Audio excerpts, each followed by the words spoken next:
Kalista anak, halika rito, bilis! Kaagad pinatay ni Kalista ang nakasindi niyang kalan at tumakbo sa sala nang marinig ang malakas na sigaw ng kanyang inang si Carol. Nay, ano ba yun? Bakit kumakasigaw kayo parang kinikiliti yung pechay niyo? Nag-reply na papa mo sa messenger. Tingnan mo oh. Nanlaki ang mga mata niya. Talaga? Patingin nga po. Tiningnan niya ang cellphone na hawak nito at napasimangot nang makitang wala namang reply ang kanyang ama. Nay naman reply ba to? Thumbs up lang to Wala man lang ba siyang matinong reply sa message ko na how are you dad? Thumbs up lang talaga? Baka naisip niyang feeling close ka sa kanya. Nay naman nangaasar pa. Alangan namang sabihin ko, how are you Joe? Pagmamaktol niya. Anak, sinabihan na kasi kita na wag mo nang subukan na i-message ang tatay mong Amerikano na yan. May ibang pamilya na yun sa Amerika. Alam mo naman na hindi ako pinanindigan ng lalaking yon na pinagbuntis kita, di ba? Kasi sabi niya, nagpakasyon lang siya dito sa Pilipinas at wala siyang balak na magkaroon ng asawang Pinay. Ewan ko ba sa'yo at gustong gusto mo pa rin makausap yung ama mo? Nay naman, akala ko naman naiintindihan mo ko. 30 anyos na ako Tumatanda na ako at pawala na rin ako sa kalendaryo. Siyempre gusto ko makausap man lang ang tatay ko na never ko nakilala. Matagal ko na siyang gusto makausap man lang. Hindi naman ako hihingi sa kanya ng dolyar. Paano nga kung ayaw mag-reply sa'yo ng tatay mo at kung gusto kanyang kausapin, sana noon pa niya ginawa? Malay niyo naman busy lang. Hay nako, bahala ka nga Kalista. Good luck na lang sa'yo. Kung mag-reply man yan, mahihirapan ka rin na makausap yan. Englishero yan Sobrang bilis magsalita niyan. Buti nga hindi ko naging asawa yan. Kung hindi, mababato ko lang siya ng kaldero sa tuwing paduduguin niya ang ilong ko sa kaka-English niya. Ang maganda niya lang na nagawa sa akin ay yung inanakan niya ako at ikaw ang naging bunga. Kung hindi, wala akong anak na kasing ganda at kasing sipag mo. Ngumuso siya sa kanyang nanay Carol. Binola niyo pa ako. Nalulungkot na nga ako kasi ayaw niya akong kausapin Anak, hindi kita binobola. Ang ganda-ganda mo kaya. Manang-mana ka sa impacto mong ama. Brown yung buhok mo tapos yung mga mata mo, brown din at halatang halata na may lahi ka. Yung balat mo kasing puti ng labanos. Nay, dahil nga sa itsura kong to kaya ako madalas mabuli noon ng mga kaklase ko. Kahit nga hanggang ngayon Sinasabi nila palagi na mukha daw akong Amerikana pero bobo naman ako mag-English. Kasalanan ko ba nahirap ako matuto mag-English? Elementary lang kaya ang natapos ko. Ano ka ba? Hayaan mo sila. Oo, elementary lang ang natapos mo kasi nga mas gusto mong sumama sa akin sa pagluluto sa karinderya. Nagbunga naman yung pagiging masipag mo kasi nakapagpatayo tayo ng maliit na karinderya malapit dito sa bahay natin. Nakaka-proud kaya yung mas pinili mong tulungan ako. Nagsisisi ka ba na tinulungan mo ako at nag-focus ka sa pagtatrabaho? Siyempre hindi po, kaya nga ako nagsisikap kasi kayo ang inspirasyon ko, Nay. Alam ko na maliit lang ang karinderya natin. Pero napakalaking tulong nun para makaraos tayo sa pang-araw-araw. Oo, kaya ikaw, mag-focus ka na lang sa karinderya natin. Tigilan mo na yung tatay mo. Ayoko lang na masaktan ka kapag hindi ka niya kinilala. Nay, hindi ba naman tayo sigurado na hindi niya ako kinikilala? Malay mo, busy lang siya.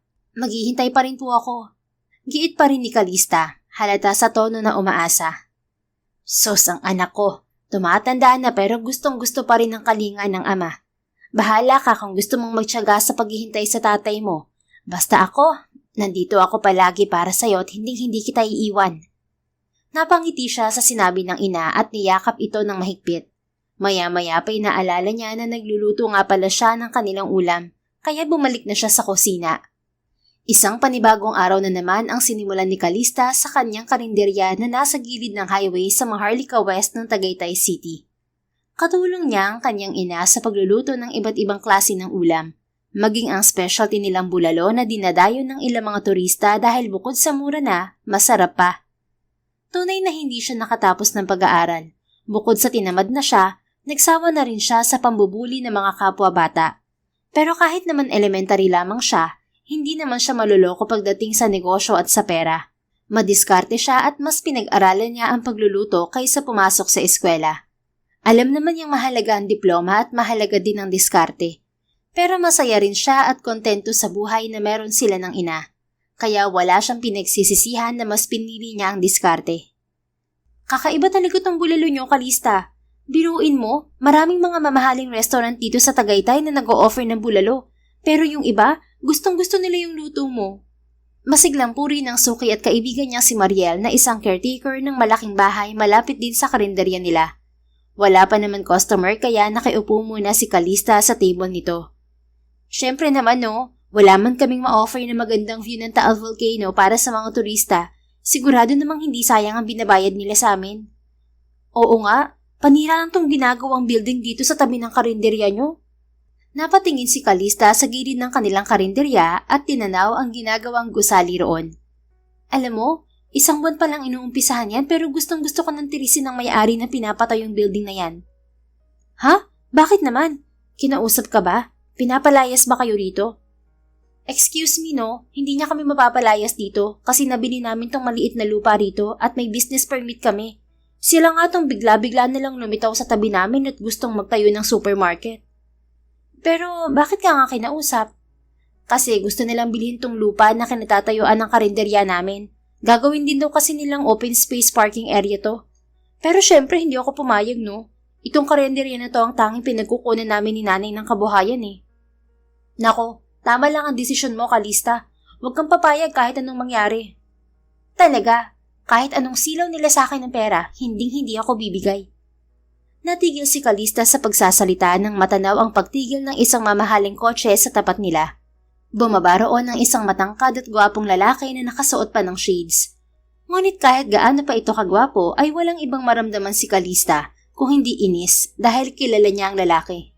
Speaking of demonyo, nandito na naman ang gago. Inis niyang sambit. Ha? Sino? Takang tanong ni Mariel at sinundan ng tingin ang tinitingnan niya. Hinintay niya na lumapit ang lalaki sa kanila. Inalis nito ang suot na shades bago nagsalita. Miss Mabunga, good morning. Or should I call you Calista? Since maraming beses naman na tayo nagkita. Anong good sa morning kung ikaw na naman ang nandito, Hayden? At sino nagsabi sa'yo na pwede mo akong tawagin sa pangalan ko? Alright, Miss Mabunga. Alam mong hindi ako marunong sumuko. Hindi naman kita kukulutin ng maraming beses kung pumayag ka na sa gusto ko. Sell this property of yours and then we're done. Hindi ka na mahihirapan. Just name your price. Babayaran kita kahit magkano. Basta ibigay mo na sa amin ang lupang to. Umismid siya rito. Anong akala mo sa akin? Madaling nasisilaw ng pera? Oo, kailangan namin ng pera ng nanay ko. Pero hindi para ibenta namin tong karinderya na pinaghirapan naming itayo. Mahal namin ang tindahan na to. Kaya umalis ka na at huwag ka nang babalik pa. Again, Miss Mabunga. Hindi ako madaling sumuko. Actually, I came here to give you a piece of advice. Lahat ng gusto ko nakukuha ko. Sa'yo lang ako nahirapan talaga. But honestly, mahirap akong kalaban. At ayaw mo naman siguro na dumating sa punto na makita mo kung ano mga kaya kong gawin. Kaya kung ako sa'yo, hindi na ako magmamatigas. Tumawa ng sarkastiko si Calista at sinalubong ang mga tingin ni Hayden. Tinatakot mo ba ako, Hayden? Para sabihin ko sa'yo, wala akong kinatatakutan. Ilalaban ko ang karinderya ko at itaga mo yan sa bato. Matapang ka talaga, Miss Mabunga. Tingnan natin kung hanggang saan naabot yung katapangan mo. Ngumisi pa ito na tila nagyayabang bago ito tumalikod at muling sumakay sa kotse nito. Pwisit, tanging nasabi ni Calista nang makaalis ang lalaki. Grabe, ang gwapo nun Hindi ka man lang ba natunaw sa kagwapuhan nun, friend? Sambit ni Mariel maya-maya. Hindi, wala akong pakialam kahit gwapo siyang impacto siya. Kainis, ang aga-aga mabwisit ng lalaking yon. Relax ka lang, baka atakihin ka sa puso. Kumilos na si Calista at tumayo. Dito ko nga muna, Mariel. Tutulungan ko si nanay sa kusina. Parating na mga construction workers sa building ng impaktong yun. Pagdating sa kusina, tinulungan niya ang kanyang ina sa paghuhugas ng mga pinagkainan. Tapos naman na silang magluto ng mga tinda nila. Hindi na niya naikwento sa nanay Carol niya ang naging engkwentro nila ni Hayden dahil mag-aalala lamang ito. Maya-maya ay bumalik siya sa pagbebenta at naroon pa rin si Mariel na nakatambay at nagsiserve na ng bulalo sa mga customers. Tumutulong talaga ito sa kanila kapag naiinip sa binabantayang rest house. Be, tingnan mo yung nakasuot ng itim na hoodie sa dulong mesa. Yung may kasamang lalaking kalbo. Bulong ni Mariel sa kanya sabay nguso sa bandang dulo. Oh, ano meron? Kanina pa yan nandyan. Tapos nang kumain ng bulalo pero hindi umaalis at hindi pa rin nagbabayad. Ha? Baka nag-uusap lang saglit. Hayaan mo na, wala pa namang gagamit ng mesa eh. Kanina pa kaya yan? Nasa 30 minutes na siguro silang nandyan. Ay teka, tumayo na Puntahan mo na, bilis. Nataranta siya sa sinabi ni Mariel at mabilis na nilapitan ang dalawang lalaki. Hep, saan kayo pupunta? Hindi pa kayo bayad ah? Tanong ni Calista sa dalawa. Muntik na siyang mapanganga nang alisin ng lalaking nakahudi ang takip sa ulo at tumambad ang gwapo nitong muka. Makakapal ang mga kilay nito, mapupungay ang mga mata, prominente ang ilong at katamtaman ang kapal ng mapupulang labi. Moreno din ang kutis nito na lalong nagpaapaw sa sex appeal ng lalaking kaharap. Miss, wala naman akong balak tumakas. Actually, I was planning to talk to you. Kasi nagkaproblema ako. Sagot ng gwapong lalaki. Tila bumalik sa katinoan si Calista nang marinig ang isinagot nito. Ano namang problema mo? Paano ko naging problema yan? Kunot noong usisa niya. I lost my wallet. Kumakain lang kami dito kanina ng assistant ko. And then, nang magbabayad na ako, nawala na lang bigla. I swear, miss, kahit phone ko nawawala. Hindi makapaniwalang napaismid siya rito. Talaga ba? Hoy, Mamang Pogi, narinig ko na yung aliwan na yan ilang beses na. Sa tagal ko nagtitinda rito, ilang ulit na rin kami nakarinig ng ganyang palusot. Kunwari nanakawan ng wallet at cellphone habang kumakain. Pero ang totoo, gusto lang magpaawa at magpalibre. Pwes, para sabihin ko sa'yo, walang libre dito. Bulalaw ang kinain yung dalawa nitong kasama mong kalbo. Kaya bayaran niyo ako. Kung hindi, isusumbong ko kayo sa mga pulis. Malapit lang dito ang presinto, ano? Bigla namang sumingit ang kasama nitong kalbo. Miss, una sa lahat, kahit kalbo ako, pogi naman ako. Pangalawa, totoo ang sinasabi ni Boss Hero. Nawawala talaga ang wallet at cellphone niya. Kung gusto mo, magpapaiwan muna ako dito at kukunin niya yung pera sa rest house na tinutuluyan namin. Ano magpapaiwan ka? Hindi pwede. Baka hindi ka nabalikan ng kumag na to. Dapat itong lalaking to maiwan. Tumikim ang gwapong lalaki. Alright. Ako na magpapaiwan, miss. Carlo, pumunta ka na kaagad sa rest house. Kapag may nangyaring masama sa akin dito, you know what to do. Nagpanting ang tenga ni Calista sa sinabi ng gwapong lalaki. Namaywang siya. Teka. Sinasabi mo bang hindi ka safe kapag naiwan ka rito, lalaki? Anong akala mo sa akin? Sadista? Oo, mukha ka kayang Amazona. Singit ng kalbong lalaki na tinawag na Carlo. Anong sabi mong kalbo ka? Susugurin niya sana ito, ngunit pinigilan na siya sa braso ng gwapong lalaki. Huwag mo nang patulan si kalbo, miss. Kulang lang sabon niyang si Carlo, kaya ganyan. Natatawang sambit nito. Boss Hero naman, pinagkakanulo mo na ba ako? Tinawag mo pa akong kalbo, porket magandang Amazonang yan. Sumingit kaagad si Calista. Hindi lang yata kulang sabon yan, kulang din sa buhok. Umalis ka na nga nang mabawi mo na tong amo mo. Kapag hindi ka bumalik, ipapaskill ko yung pagmumukha niyo dito sa buong Tagaytay. Nakuhanan na kayo ng picture ni Mariel. Nilingon niya si Mariel na ngayon ay may hawak na cellphone at mayabang na tumangutango pa at nag-thumbs up. Fine, hindi mo kailangan gawin yun, miss. Babalik yang si Carlo. Hindi rin ako tatakas, promise. Bosiro, basta kapag may ginawa sa iyo ang babae na yan, sabihin mo lang sa akin. Sambit pa ng kalbo na lalong ikinainis ni Calista. Lumayas ka na kasi. Ang dami pang dada. Oo na, Amazonang puti. Patakbo na itong umalis at sumakay sa mamahaling kotse na nakaparada sa tapat nila. Napairap si Calista at binalingan ng gwapong lalaki. Hoy ikaw, pumasok ko muna sa loob at baka magtangka ka pang tumakas. May pangalan ako, miss. My name is Hiroshi Alfonso. Just call me Hero. Wala akong pakialam sa pangalan mong mahirap bigkasin. Tumawa ito imbis na mainis. What's your name, miss? Paki mo. Pinaupo niya ito sa gilid sa tabi mismo ng counter nila. Naroon naman si Mariel at tahimik na nagbebenta sa mga bumibili. Muli namang nagsalita ang lalaki na Hero pala ang pangalan. Ang sungit mo naman, miss. Ipapaalala ko lang sa'yo. Customer mo din kami. Kung hindi nangyaring nawalan ako ng wallet at phone, I'm sure maganda ang trato mo sa amin ng assistant ko. Tama ba ako? Ang dami mong alam. Hindi nga ako naniniwala na nakawan ka eh. Mukha ka namang mayaman tapos may assistant ka pang kalbo.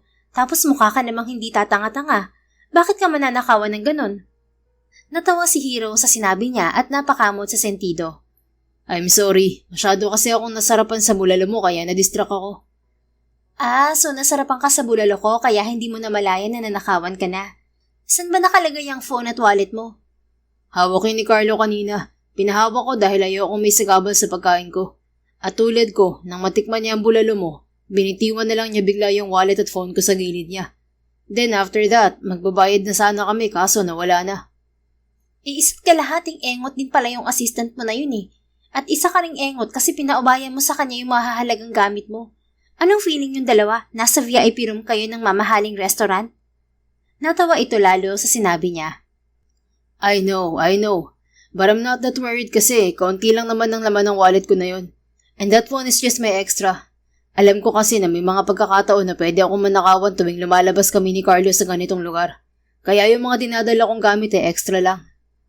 So sinasabi mo ngang hindi safe sa lugar na to? Hindi naman sa ganun, miss. Alam ko naman na iba't ibang klase na ng tao ang dumarayo sa Tagaytay at sa mga kainan. Kaya kasalanan talaga namin dahil hindi kami nag-ingat. Buti alam mo, may nakalagay naman kaming warning na ingatan ng mga gamit. Ayun o. Inginuso ni Calista ang karatula ng mga paalala nila sa mga customer. Oo nga, hindi na namin napansin. Ang sarap kasi talaga ng bulalo nyo. Sa labas pa lang, amoy na agad namin. Alam ko. Teka, tagasan ka ba? Mukha kang dayo rito. Pa-English ka pa at may assistant ka pang mukhang posporo. Kaso, pareho kayong aanga-angang turista ni Kalbo. I'm living in Makati. Nandito lang ako for 1 week vacation kasama ang assistant ko. By the way, mabait si Carlo kahit ganun yun. Mabait? Tinawag akong Amazona nun? Ano ka, hilo? May mabait bang pumabatol sa babae? Tumawa ito ngunit tumigil nang makita kung gaano katalim ang tingin niya. Well, mukha ka naman kasi talagang Amazona. Yung butas ng ilong mo, lumalaki kanina pa. Tapos yung mga tingin mo, parang mga ngain ng tao. Sino ba naman kasi ang hindi magiging Amazona kapag nakaharap kayo? Alam mo, miss, hintayin na lang natin si Carlo at papatunayan ko sa'yo na hindi ko sinadyang mangyari to at hindi ako nagsisinungaling. Talaga? Kapag hindi bumalik yun, humanda ka sa akin. Saka may kotse ka mag-ara. Bakit wala ka man lang inipit na pera doon ha? Nagyayaman-yamanan ka lang naman ata eh.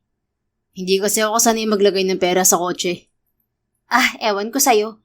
Maghuhugas ka ng mga pinggan at kaldero kapag hindi ka binalikan ni Kalbo. Ngumisi lamang ito at pinagmasdan siya. So, what's your name? Kanina ko pa tinatanong ang pangalan mo, ayaw mong sabihin. Inirapan niya ito. Neneng B. Neneng B ang pangalan ko. Tumawa lang ito sa sinagot niya at napailing-iling pa. Pogi, Calista Mabunga ang pangalan yan. Pagpasensyahan mo na at may regla yan ngayon kaya mainit ang ulo. Singit ni Mariel na ngayon ay nakangiti kay Hiro at tapos nang magbenta kaya nakikichismis na rin. Inis na hinila niya ang buhok nito. Bakit mo naman sinabing bruha ka? Aray ko naman. Siyempre, nagtatanong yung pogi ng maayos. Sagutin mo rin ng maayos. Hoy Mariel, baka nakakalimutan mo na ikaw ang dahilan kung bakit ko sinugod yung lalaking yan at yung kalbo. Oo nga. Bakit parang kabait mo ngayon sa kanya? Calista, feeling ko kasi totoo yung sinasabi niya na nanakawan lang sila. At kapag totoong nanakawan lang sila, sinong dehado? Sinong mukhang masama? Sinong malalagot? Ako, di ba? Pahamak ka eh, alam mo yun? Sorry na, mukha naman siyang mabait eh. Binalingan nito si Hiro. Pogi, hindi ka naman galit dito kay Calista, di ba? Naiintindihan mo naman siya kung bakit nag-overreact siya kanina. Kasi syempre, tindahan niya to. Ayaw lang niya na malugi. Ngumisi ang lalaki at tumango. Of course not. Hindi ako galit. In fact, natutuwa lang akong pagmasdan si Calista. What a lovely name, by the way. Nangaasar ka ba? Asik ni Calista rito. Nangaasar? No. I like your name. Kaya lang, parang may napapansin ako eh. Nagdiin ang mga labi ni Calista at hinatak ang suot na jacket nito. Anong napansin mo? Sabihin mo. Subukan lang ng bibig mo na maglabas ng kahit anong nakakabwisit na salita. Buburahin ko talaga yung mukha mo. Ano? Imbes na magulat sa ginawa niya ay ngumisi ito at marahan itong hinawakan ng kanyang kamay at dahan-dahang inalis yun. Tumayo ito hanggang sa mapatingalan na lang siya dahil sa tangkad nito. You have to relax, Calista. I was about to say na mukha kang may lahi. Are you half American? May friend kasi ako na half din at pareho kayong hazel brown ng mga mata. And the brown color of your hair. It looks natural. Matangkad ka rin at maganda. Tila nag-init ang mga pisngi ni Calista sa biglaan nitong papuri sa kanya. Pero syempre, hindi niya yun pinahalata. Oo, may lahi nga akong American. Pero anong pake mo? Really? Tama nga ako. Wag mo nga akong kausapin na parang close tayo. Kapag hindi talaga bumalik yung assistant mo, ipapaskal ko yung pagmumukha mo. Babalik yun, wag ka lang atat. Saka ayaw mo nun, marami tayong time na mag-usap. Timein mo yung mukha mo. Hindi ko sasayangin ang oras ko sa'yo, no? Diyan ka nga muna. Mariel, bantayan mo yan. Kapag tumakas, habulin mo ng gulok. Sure, be. Tuwang-tuwa pang sambit ni Mariel. Inirapan niya si Hiro, ngunit isang kindat lamang ang isinagot nito na nagpakabog sa dibdib niya. Maraming beses na siyang nakasalamuhan ng mga gwapong lalaki na nilalandi siya, ngunit wala ni isa sa mga ito ang nagpakabog ng kanyang dibdib. Kung sabagay, kakaiba naman kasi ang kagwapuhang taglay ng lalaking yun. Tinalikuran na niya ito at pumasok sa kusina para tingnan kung anong ginagawa ng inang si Carol. Naabutan niya itong may kausap sa video call. Nay, sinong kausap niyo? Lumingon ito sa kanya at nanlalaki ang mga matang itinuro ang cellphone. Papa mo, anak. Napanganga siya sa sinabi nito. Si Papa? Patakbo niyang kinuha ang cellphone mula sa kanyang ina at hinarap sa sarili ang kamera. Papa! Tumambad sa kanya ang mukha ng isang lalaking nasa 50s na at balbas sarado. Kapansin-pansin ang pagiging puro nitong Amerikano. Kumunot ang noon nito nang makita siya. Calista, is that you? Opo, Papa. Mangiyak-ngiyak na sagot niya. Ngumiti ito at muling nagsalita. Ngunit dahil basic English lamang ang alam niya at dumagdag pa sa mabilis na pagsasalita ng ama, ay napanganga na lang siya habang tumatango-tango na para bang naiintindihan ng ama. Papa, can I paano ba to, Nay? Hindi ko maintindihan yung sinasabi niya eh. Tulungan niyo naman ako. Dudugo ang ilong ko rito eh. Hay nako, kanina ko pa nga kausap yan pero hindi ko rin maintindihan. Ngayon alam mo na kaya ako iniwan yan kasi hindi kami magkaintindihan. Language barrier. Nay, language barrier, hindi barrier. Diyos ko, sa'yo talaga ako nagmana. Pareho tayong maganda pero bulok sa Englishan. Hinarap muli niya ang ama sa cellphone. Papa, time first muna. You wait, I will back, promise. Barok niyang sabi dito. Inabot niya muna ang cellphone sa ina at mabilis na lumabas para hanapin ng lalaking walang pambayad sa kanya kanina. Kaagad niyang hinatak ang suot nitong jacket. Hey, sandali. What did I do?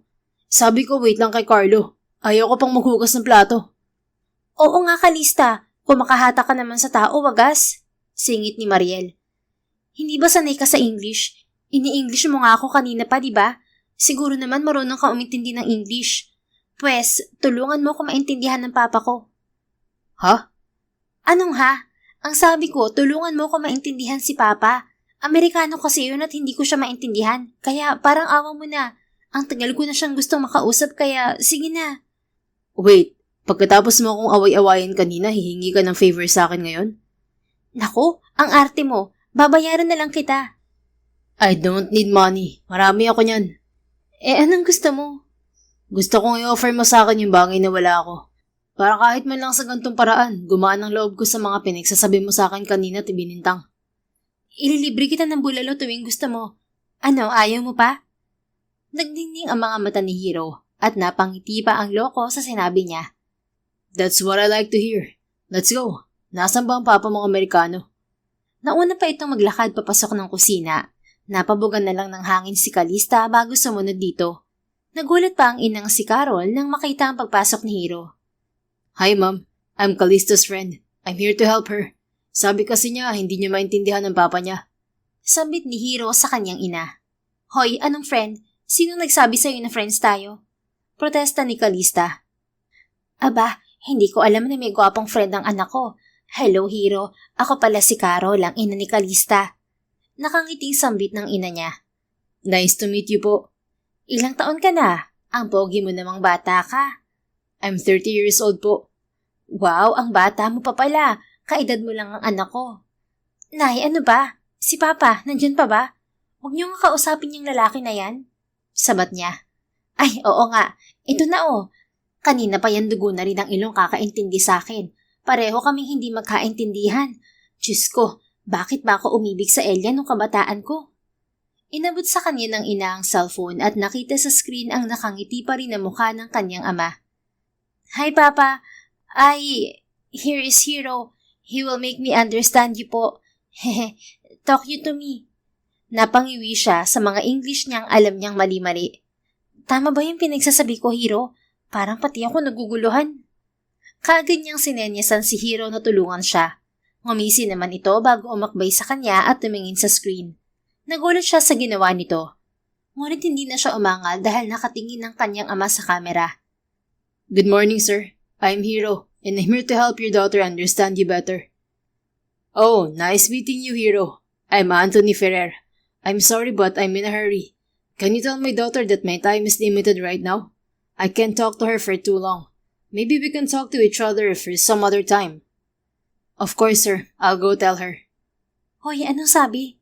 Usisa ni Kalista. Sa bilis kasi magsalita ng kanyang ama, ay ang salitang time lang ang kanyang naintindihan. Mukha ka raw siopaw, sabi ng papa mo. Hinampas niya ito sa braso. Ano nga? Epal ka naman eh. Aray ko mapanakit ka talaga. Ayaw mo kasing umayos. Ano nga sabi? Oo na, sabi niya nagmamadali siya at hindi siya pwedeng makipag-usap ng matagal. Next time naman daw kayo mag-usap. Nakaramdam ng lungkot si Kalista sa narinig. Ngunit sa kabila nun ay ngumiti siya sa screen kung saan naroon pa rin ang ama. Papa, can we talk again next time? Of course, sweetie. Nakangiting sagot ng ama at sinundan ng mga salitang hindi na naman niya maintindihan. Napasulyap tuloy siya kay Hiro na nakikinig din. Sabi ng papa mo, ang ganda mo raw. At masaya siya na nakapag-usap kayo kahit saglit lang. Magpapaalam na raw siya. Sambit ni Hiro, nakangiti. Thank you, Papa. Take care. Siniko niya si Hiro at binulungan to. Paano ko sasabihin sa kanya na sana next time ay mas marami kaming time na makapag-usap? Kasi matagal ko na siyang gustong ma-meet. Ako na lang ang magsasabi. Sige. Ayusin mo Ngumiti si Hiro sa kanyang ama na si Anthony.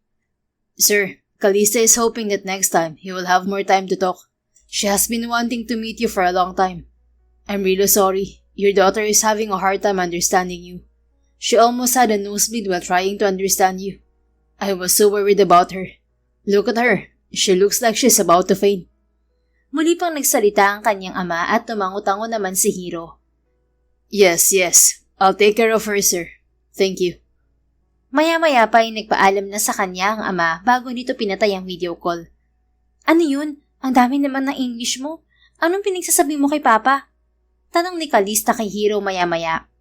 Wala, ang sabi ko lang, napakabait mong mamamayan ng Pilipinas at gusto mo pa akong ilibre ng bulalo. Ako na isang hamak na walang pambayad sa'yo. Ha? Wala naman ako narinig na sinabi mong Philippines eh. Pero may narinig akong paint. Hoy, ano yon? Hindi ako nagpipinta, Hiro Nagluluto ako. Niloloko mo ba ako? Pasalamat ka at basic English lang ang alam ko at mahina akong umintindi ng English. Wala naman ako masamang sinabi. Nag-aalala nga siya sa'yo kasi hirap kang maintindihan siya. Kaya muntik ka nang magka-nosebleed. Saka faint ang sabi ko, hindi paint. Ibig sabihin, malapit ka nang mahimatay at maubusan ng dugo. Nosebleed? Hindi naman Tinuro nito ang kanyang ilong. Ayan palabas pa lang.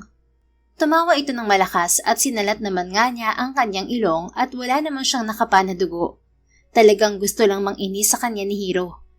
Pwisit ka Narinig niya ang pagtawa ng kanyang inang si Carol sa gilid. Nay, nakikitawa ka pa talaga?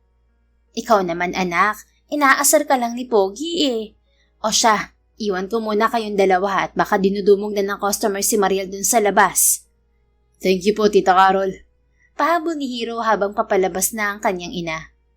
Tita, feeling close? Angel ni Kalista sa binata na kanina pang nakangisi. Sige, Nanay Carol na lang ang itatawag ko sa kanya. Pero ganyan ka ba magpa-thank you? Tinulungan kitang makausap ang papa mo Oo nga pero saglit lang yun at hindi kami nagkausap ng matagal. At saka kung ano-anong sinabi mo kay papa, may faint ka pang nalalaman. May pruweba ka ba na masasama ang sinabi ko sa kanya tungkol sa'yo? Mas nag-alala pa nga siya sa'yo Siguraduhin mo lang na hindi mo ko pinagtitripan, Hiro Dahil kung hindi, malalagot ka talaga sa akin. At hindi ka na makakatuntong sa Tagaytay. Kung ayaw mong inaasar kita, iba na lang ang hingan mo ng tulong. Kung sanay lang ako mag-English at kung sanay lang ako umintindi ng mabilis na pagsasalita ng papa ko, hindi ko na kailangan magpatulong sa'yo. Sa basic English nga lang kasi ang alam ko at hindi pa ako marunong i-deliver ng maayos yun.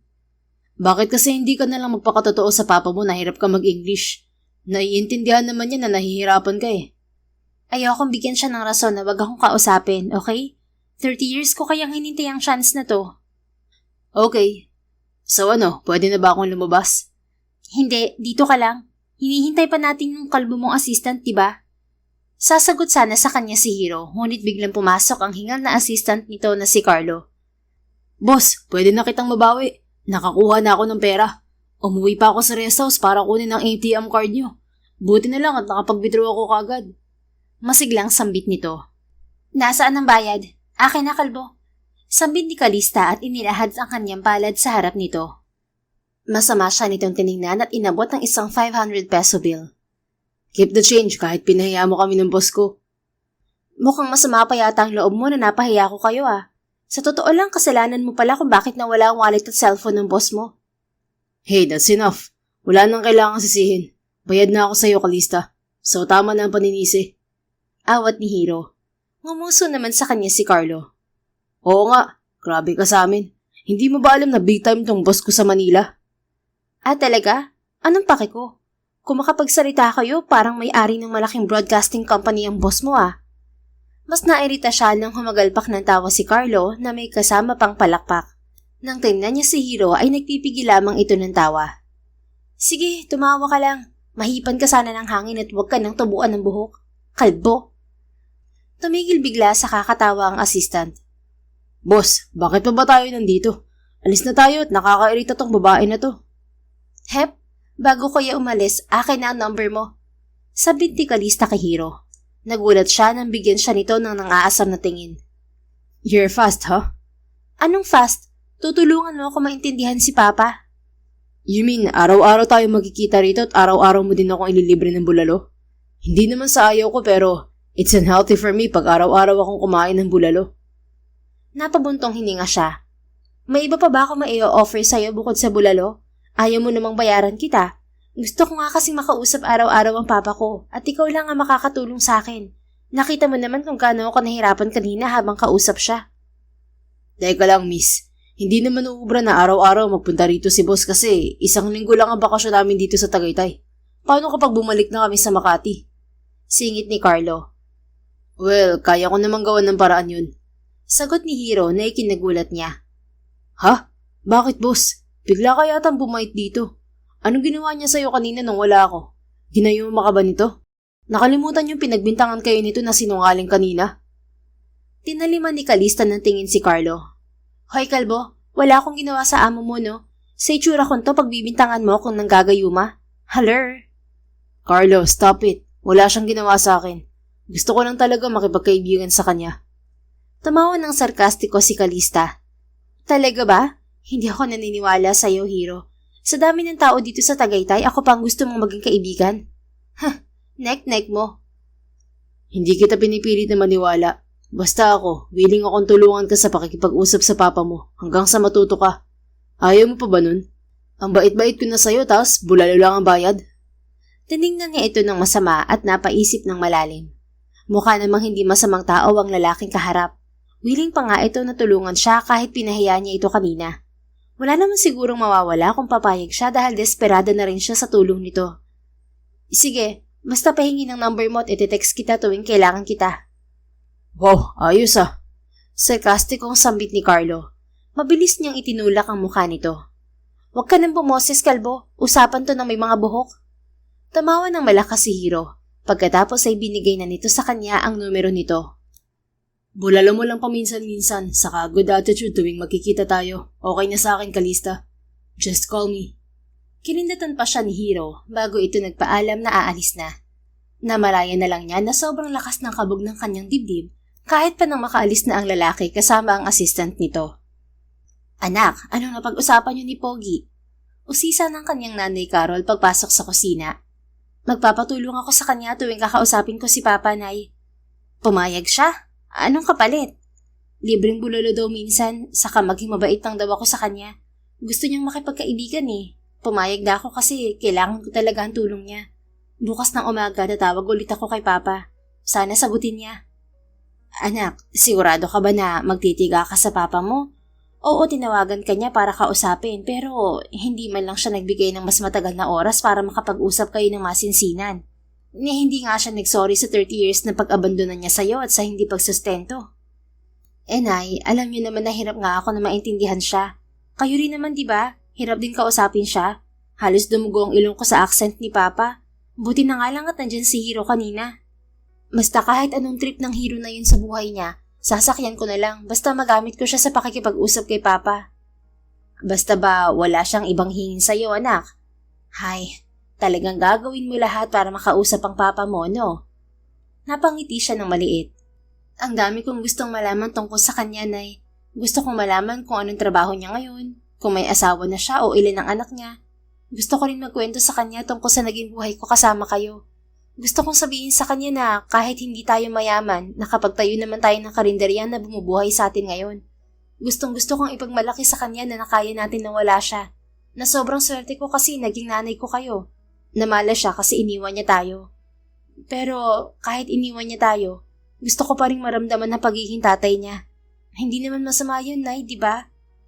Naluluhang umiti sa kanya ang ina at pinatakan siya ng halik sa noo. Siyempre hindi, anak. Pero tandaan mo, kahit anong mangyari sa pakikipaglapit mo sa tatay mo, huwag mong kalimutan na nandito lang ako. Tayong dalawa lang sapat na. Pinapayagan lang kita dahil alam kong ang papa mong kukumpleto sa'yo.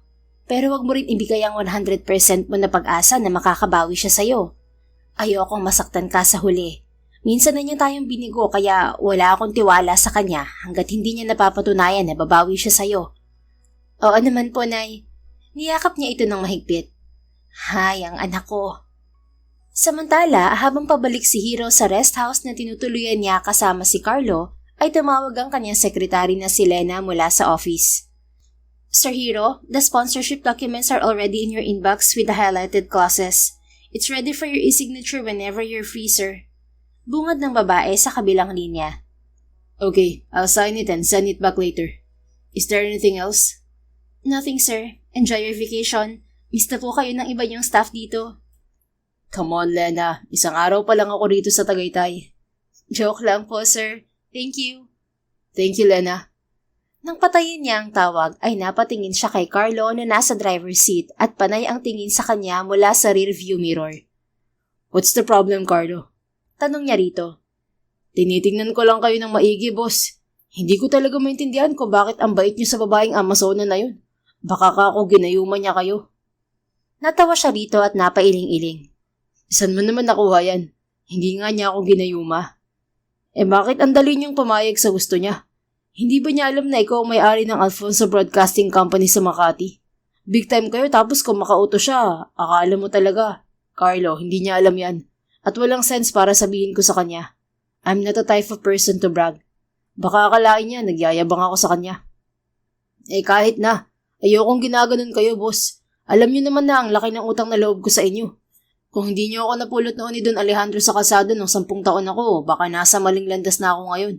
Magkasabay na tayong lumaki, Boss Hiro. Bukod sa magkaedad lang tayo, magkasing gwapo rin tayo. Ayokong inaapi ka. Lalo pa ngayong wala na si Don Alejandro. Ako na lang ang kakampi mo. Matamlay na napangiti si Hiro nang maalala ang kanyang lolo Alejandro, nakakalibing lamang noong 1 linggo dahil sa komplikasyon nito sa baga. 90 years old na ito nang pumanaw.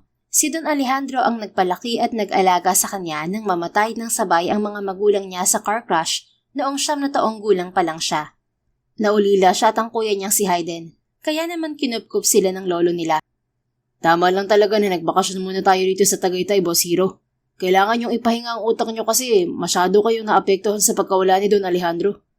Bakit nga pala mas pinili niyo dito sa Tagaytay kaysa sa ibang bansa para makalimot? Dito ang hometown niya. At yung rest house na tinutuluyan natin ngayon, puno ng memories niya. Ayoko siyang kalimutan completely.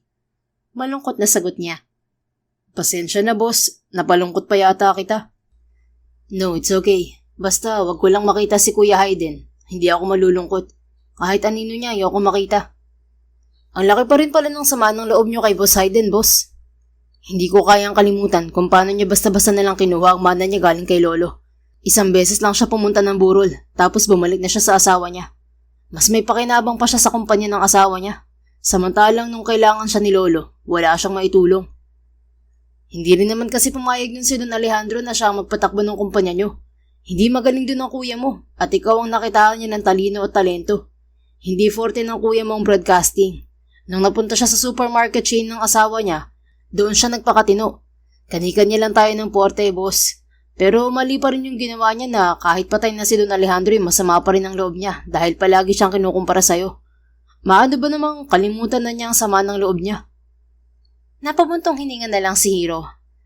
I have nothing to do with him anymore. Wala naman siyang pakialam na sa akin eh. So I guess, magkakalimutan na lang kami. Mabuti nga't hindi kami nagkikita dito sa Tagaytay kahit may project siya rito. Oo nga no. Katabi nga lang pala nung kinainan natin ng bulalo yung pinapatay yung bagong branch ng supermarket nila. Buti wala siya ron sa paligid. Mabuti na lang talaga. At mabuti na rin at nabataan tayo ron habang naghahanap ng makakainan na bulalo. Oo nga boss, masarap ang bulalo ng Amazonang yun. Kaya lang ang pangit ng ugali. Sayang tuloy ang ganda niya. Ano ka ba? Normal lang naman yung naging reaksyon niya. But she's beautiful, right? Oo, maganda naman talaga siya. Mukha nga siyang foreigner eh. Kaya lang, halata naman na gusto lang kayong gamitin nun. At ano daw? Gagawin kanyang English translator? Yes, anong masama ron?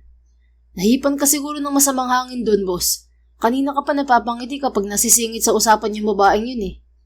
Her name is Calista. Napapalatak sa kanya si Carlo. Mukhang iba yata ang tama mo sa Calista na yun, boss. Ano, type mo? Ngayon lang kita nakitang ganyan eh.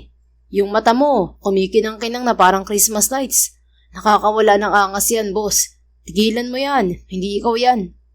Tinawanan niya ito. What's wrong with that? I'm single. Yun nga ang nakakabigla kasi hindi ka naman nagkaka-girlfriend pero unang kita mo pa lang sa Amazon ng yun, tinamaan ka na yata. Tinamaan isn't the right term, Carlo. I just like the way she looks. Yung pagtataray niya. It's a challenge for me because for a moment, para akong na-demote mula sa pagiging CEO ng malaking kumpanya. Parang siya ang naging boss ko at naging empleyado niya ako. Ngayon ko lang na-realize na I like dominant girls. Gusto ko yung pinapasunod ako, yung ina-under ako. Hala, nabaliw na siya. Tinawanan na lang niya ang sinabi nito. Pagdating nila sa rest house ay inasikaso muna ni Hiro ang mga dapat asikasuhin na related sa opisina niya. Kahit kasi nasa bakasyon siya ay may mga bagay na kailangan niya pagtuunan ng pansin sa kumpanyang panandalian niyang iniwanan. Maya-maya ay tumunog ang kanyang cellphone at napangiti nang makitang unknown number yon. Kaagad sumagi sa kanyang isip si Calista. I hope it's her. Nakangising sambit niya bago sinagot ang tawag. Hello? Napangiwi siya nang marinig ang malakas na boses ni Calista mula sa kabilang linya. Damn, my ears! Reklamo niya habang hawak ang kanang tenga. Anong sabi mo? Minumura mo ba ako? Reklamo agad nito. Nope, is that how you greet me? Nakakasama ng loob ah. Huwag mo nga akong i-English dyan. Nananadya ka ba? Alam mo namang hirap akong umintindi sa mga ganyan eh. Pinigilan ni Hiro ang matawa. Okay, sige. Pasensya na. Mula ngayon, iiwasan ko ng pagsasalita ng English. Ano bang may paglilingkod ko sa'yo? Binibining Calista Mabunga.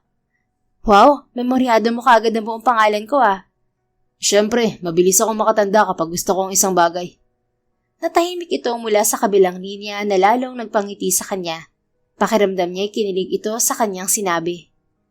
So, bakit ka tumawag? Pupunta ba ako bukas sa karinderya mo? Namiss mo ka agad ako, binibining Calista? Untag niya, may kasamang biro. Hindi no. Gusto ko sanang pumunta ka bukas. Nag-chat kasi si Papa na tuwing 10 a.m. lang siya available kasi gabi yun sa lugar nila. Sa umaga kasi nagtatrabaho daw siya bilang software engineer. 15 minutes ko lang daw siya pwedeng makausap. Huwag ka nang magtanong kung paano ko siya naintindihan. Mas madali sa akin maintindihan siya kapag sa chat lang at hindi siya nagsasalita. Kung may hindi man ako naiintindihan sa chat niya, nag-Google Translate na lang ako. So, gusto mo akong pumunta bukas ng 10 a.m.? Oo, sana. Huwag ka mag-alala, ililibre kita ng bulalo, pati yung kasama mong kalbo. Saka kahit anong kainin nyo na iba dito, pwede. Basta wag nyo nang uubusin ang paninda ko. Natawa siya sa sinabi nito. Gusto ko yun. Kaso, kakabulalo ko lang kanina, di ba? Sa susunod na lang ako magpapalibre. Pero huwag ka mag-alala, pupuntahan kita bukas. Talaga? Huwag mo akong i-Indianin ha? Hahalughawin ko yung buong Tagaytay para lang makaganti sa'yo kapag hindi ka nagpakita sa akin, Hiro. Hindi kita i-Indianin. Pangako, magpapakita ako sa'yo bukas. Salamat naman. Marunong ka palang magpasalamat? Hindi halata ah. Siyempre marunong ako no. Nakakainis lang kasi wala akong maibigay sa'yo na kapalit sa pagtulong mo sa akin. Huwag mo nang isipin yun, Calista. Gusto naman kitang tulungan talaga. Bakit? Anong bakit?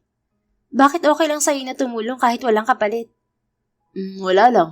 Masaya lang ako na nakatulong. Saka pinalaki kasi ako ng lolo ko na matulungin sa kapwa. Sa totoo lang, may mga foundation siya na naiwan at ako na ang nagpapatakbo ngayon. Wow, ang bait pala niya. Nasaan ang lolo mo ngayon? He died last week. Kaya ako nandito sa Tagaytay ngayon to unwind. Dito nga ako tumutuloy sa rest house niya ngayon kasama ang assistant ko. Patay na pala siya. Sorry. It's okay. Matagal ko na namang hinanda ang sarili ko na mawawala na si lolo dahil matanda na rin kasi siya. Pero syempre, masakit pa rin. Oo nga. Nasaan naman ang mga magulang mo? Sabay silang nawala. Car accident. May kuya naman ako pero wag na natin pag-usapan. Ganun ba? Sana hindi na lang ako nagtanong. Sorry, Hiro. Ayos lang yun. Ikaw ba? Hindi ko pala naitanong kung bakit gustong-gusto mong makausap ang papa mo. Ngayon mo lang ba siya nakausap? Oo Nabanggit ko na naman sa'yo, di ba? Kung hindi ko nga siya sinubukang hanapin sa Facebook, hindi niya ako kakausapin. Kaya ngayon may pagkakataon na ako makilala at makausap siya, ginagawa ko lahat para hindi siya mawalan ng gana. Kasi sino ba namang tao ang gugustuhin makipag-usap sa katulad kong hindi makaintindi ng sinasabi niya? Hindi naman ako matalino eh. Hindi ako magaling umintindi ng English. Hindi rin ako nakapagtapos ng pag-aaral. Kaya sana maintindihan mo ako kung bakit kailangan na kailangan kita. Maniwala ka, naiintindihan kita, Kalista. Kaya nga willing akong tulungan ka eh. Basta ba maging mabait ka lang sa akin. At kapag tatawag ka sa akin, lambingan mo naman sa intro para banayad sa tenga, ha? Oo na, kita-kits na lang bukas. Sige, good night, Kali. Kali? Kahit hindi nakikita ni Hiro ay batid niyang nangasim ang mukha ni Kalista sa palayaw na binigay niya rito. Bakit? Ang cute kaya ng Kali. Mas bagay sa'yo. Parang cute na aso. Pero bahala ka nga. Bigla nitong pinatay ang tawag kaya natawa na lang siya muli. Kinabukasan nga ay pumunta siya sa karinderya ni Kalista upang alalayan ito sa pakikipag-usap sa ama. Naging maganda naman ang takbo ng kanyang pagtulong sa dalaga at kitang-kita niya ang saya sa mga mata nito kahit pa kaunting oras lamang ang ibinibigay ng ama. Lumipas ang isang linggo at ganoon pa rin ang routine nilang dalawa. Natututo na rin si Kalista sa ilang termino ng English. Ngunit kailangan pa rin ng gabay sa pag-intindi sa sinasabi ng ama. Ayan, nilista ko na yung ibang malalalim na English na tinuro mo sa akin, Hiro. Sambit ni Kalista habang magkatabi sila sa counter. Hirap lang ako maintindihan kapag sinasabi na ni Papa. Sobrang bilis kasi. Pero kapag sa chat, mas mabilis na ako makakaintindi. Salamat na rin sa'yo. Walang masyadong tao sa karinderya dahil 2:00 ng hapon. Hindi pa umalis si Hiro kahit tapos na si Kalista na makipag-usap sa ama nito kanina pang umaga dahil gusto niya itong turuan mag-English. Sige nga, paano mo sasabihin sa papa mo na gusto kong pumasyal sa Amerika upang makita at makasama kita, Papa? Tumikim ito at bumuelo pa bago nagsalita. I want to go shopping in America to meet and greet you. Bumunghalit si Hiro ng tawa sa sinabi nito. Anong shopping? At anong meet and greet? Anong akala mo sa Amerika? Shopping mall? Hindi ganun. Dapat, I want to go to America to see you and be with you. Ganun dapat. Alisin mo na yung salitang shopping. Baka sabihin pa ng papa mo materialistic ka. Napanguso ito. Okay na yun. Pwede naman yung sinabi ko Matik maiintindihan na yun ni Papa. Hindi dapat ganun, Kali. Huwag nating sanayin ang sarili natin sa mali. Hindi pwede na, okay? Inirapan siya nito. Okay, boss. Teka nga, ililigpit ko lang tong notebook na pinagsulatan ko. Baka mamaya dumami na ang tao. Umuwi ka na rin. Fine. Tomorrow is Bulalo Day. Oo na. Isama mo na rin si Kalbo. Ililibre ko kamo siya ulit kahit nakakairita siya. Sure. Napatingin si Hiro sa notebook na kakasara lamang ni Kalista. Nakita niya ang pangalan niya na nakasulat doon. Wait. Patingin nga muna ng notebook mo, Kali. Ha? Bakit? Nakita ko yung pangalan ko eh. Kaagad nitong iniiwas ang notebook na hawak bago pa man niya yun mahawakan. Hey, patingin ng notebook mo. Nakita ko talaga yung pangalan ko. Wala nga kasi yun. Kali, alam mong makulit ako, kaya patingin ako ng notebook mo. Tumayo ito mula sa upuan at nagtungo sa kusina kung saan natutulog ang nanay Carol nito. Sinundan niya ito roon. Ano ba, Hiro? Ang kulit mo naman? Doon ka na nga. Akin na sabi eh. Baka magising si nanay Carol. Ayoko nga kasi. Pilit nitong iniiwas sa kanya ang notebook hanggang sa itago yun ng dalaga sa bandang likod nito. Kaya naman nang subukan niyang agawin yon, ay nagmistula tuloy siyang nakayakap sa dalaga. Pareho silang natigilan nang mapagtanto ang posisyon nilang dalawa. Hindi pinansin ni Hiro ang malakas na pagkabog ng kanyang dibdib ngayong magkalapit sila ng dalaga.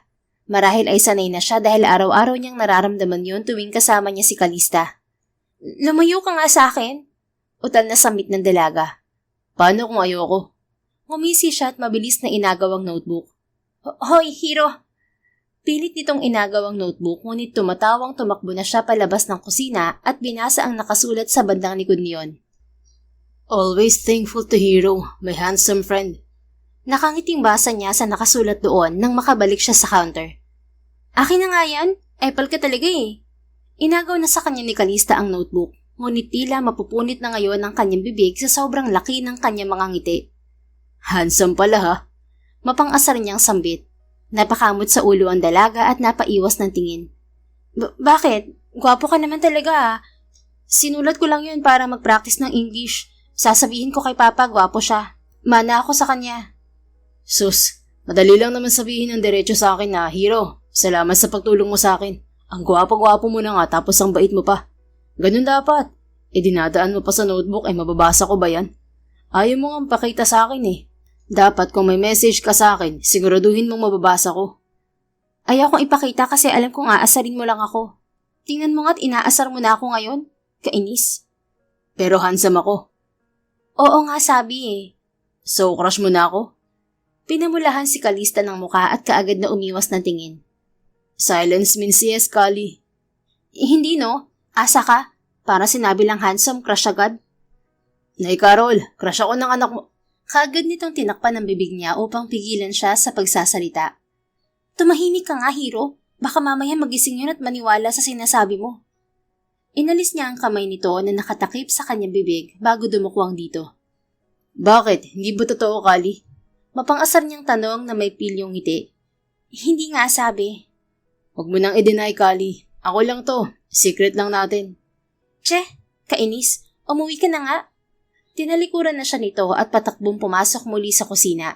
Tatawa-tawang napailing na lang si Hiro sa kakitan ng dalaga. Lumipas pa ang ilang linggo at kahit umuwi na ng Makati si Hiro dahil sa obligasyon niya sa kumpanya, ay talagang dinadayo pa niya si Kalista upang matulungan lamang ito. Siyempre, hindi niya yung sinabi sa dalaga. Ang tanging alam lamang kasi nito ay nag-extend pa siya ng bakasyon sa Tagaytay. Bye Papa, tomorrow again. Masiglang sambit ni Kalista sa ama nitong si Anthony habang kumakaway sa screen ng cellphone. Nasa likuran siya ng karinderya. Doon siya tumambay dahil mas tahimik doon. Sweetie, I'm sorry but I'm not available tomorrow. It's my wife's birthday and I want to spend my day with her and our daughter, Russell. Napawi ang ngiti ni Hiro nang marinig ang sinabi ng ama ni Kalista. Napatingin kaagad siya sa reaksyon ng dalaga at tila naguluhan ito. Tumingin ito sa kanya na tila humihingi ng tulong. Anong sabi ni Papa? Ang bilis kasi magsalita eh. Ang sabi ng Papa mo, hindi raw siya available bukas. Birthday daw ng asawa niya at gusto niyang ibigay ang araw na yun sa mag-ina niya. Kitang-kita niya kung paano nalungkot si Kalista sa sinabi niya. Ngunit maya-maya lang ay ngumiti ito ng maliit. Paano ko sasabihin sa kanya na kung pwede ipakilala niya ako sa asawa at anak niya? Para naman hindi na niya ako tinatago. Kahit kasi hindi niya sabihin, alam kong hindi niya sinasabi sa asawa at anak niya na may isa pa siyang anak sa Pilipinas. Kali, wag na kaya. Halata namang ayaw niya eh. Subukan mo lang. Malay mo pumayag, di ba? Fine, ako na magsasabi. Sigurado ka, Hiro? O sige, mas madali nga kung ikaw ang magsasabi. Bumaling si Hiro sa screen ng cellphone. Sir, your daughter wants to ask you a favor. What is it? She wants you to introduce her to your family. I mean, you can't hide her from your family forever. Kalista knows the truth, that you're hiding her from your family. She just wants to talk to you anytime, without limitation. Napailing ang Ginoo sa sinabi niya. I can't do that, Hiro. I don't want to ruin my family just because of Kalista. They'll hate me for keeping it a secret. I don't understand, sir. Kalista is your daughter too. Couldn't you at least be brave enough to fight for her? You hid for 30 years and never even tried to find her. The least you could do now is grant that one thing she's asking from you. Napabuntong hininga lamang ito at napailing-iling. Siniko naman siya ni Kalista na ngayon ay nagtataka na. Anong pinag-uusapan niyo? Ang bibilis niyang magsalita. Sinabi mo ba yung pinapasabi ko? Anong sagot niya? Pumayag na ba siya? Hoy Hiro, ano na? Hindi kaagad makasagot si Hiro dahil natatakot siya sa magiging reaksyon ng dalaga kapag sinabi niya rito na ayaw siyang ipaglaban ng sarili nitong ama. Mukhang galit siya. Ano ba kasi sinabi mo, Hiro? Untag pa nito. Wala akong masamang sinabi, Kali. Hindi ko alam kung bakit siya nagkaganyan. Ganun ba? Pakitanong naman kung anong problema. Baka masama ang pakiramdam niya. Pwede namang sa susunod na lang kami mag-usap. Sasagot sana si Hiro nang magsalita ulit ang ama nito. What did my daughter say? I'm running out of time, Hiro. Tila nagmamadali ng sambit ng ama ni Kalista na si Anthony. Dala ng inis na nararamdaman sa Ginoo ay napaismid si Hiro bago sumagot dito. Your daughter said that you're a jerk for not having the courage to fight for her. Nagsalubong ang mga kilay nito. What? She said that? Yes, and she wants to punch your face right now. I can't believe this. I'm hanging up. Kaagad nitong pinatay ang video call na siyang ikinagulat ni Kalista. Ano yun? Bakit nagalit si Papa? Inaway ko. Walang ganang sagot niya at saka tumayo. Bakit mo siya inaway? Ano bang pinagsasabi mo sa kanya para magalit siya ng ganun? Ang sabi ko sa kanya, gago siya. Alam mo kung bakit? Kasi ayaw kanyang ipakilala sa asawa at sa isa pang anak niya. Wala siyang tapang sa katawan para ipaglaban kanya, Kalista. Masisira raw ang pamilya niya kapag sinabi niya na may anak siya sa iba. Napakurap-kurap ito sa sinabi niya. Sinabi niya yon? Oo.